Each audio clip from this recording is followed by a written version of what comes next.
تو اگر کوئی قوت ارادی کمزور رکھنے والا شخص ہے، وہ بھی تو اللہ کی تخلیق ہے، اللہ کا بندہ ہے،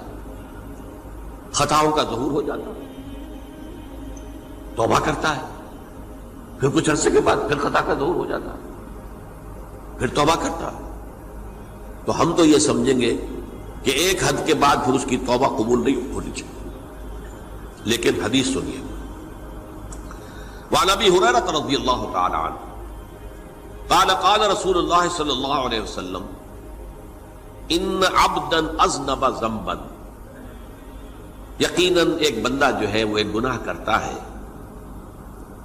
فقال، پھر وہ کہتا ہے رب، اے میرے پروردگار، اذنبت فاغفر،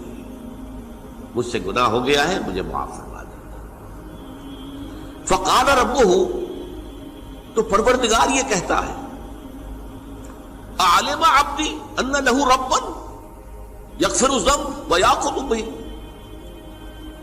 میرا یہ بندہ یہ جانتا ہے کہ اس کا ایک رب ہے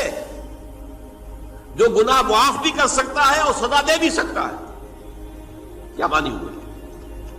گناہ اس نے کیا ہے لیکن جانتا ہے اللہ کو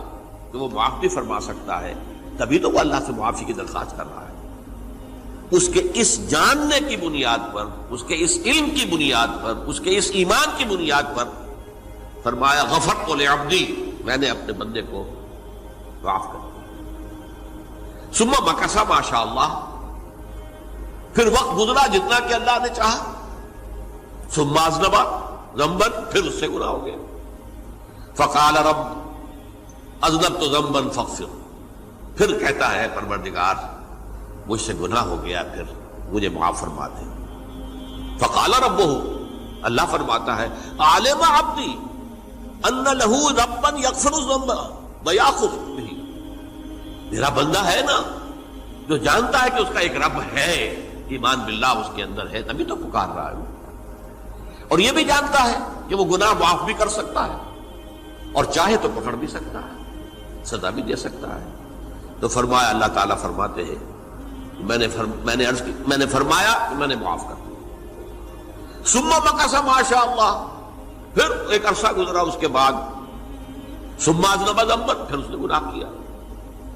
قال رب اذنبت ذنبا آخر، اس نے کہا پروردگار میں نے تو پھر ایک اور گناہ کر دیا،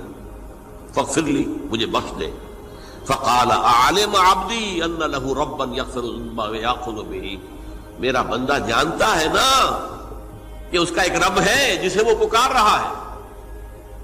کہ وہ جانتا ہے کہ اسے اختیار حاصل ہے کہ چاہے تو بخش دے اور چاہے تو پکڑ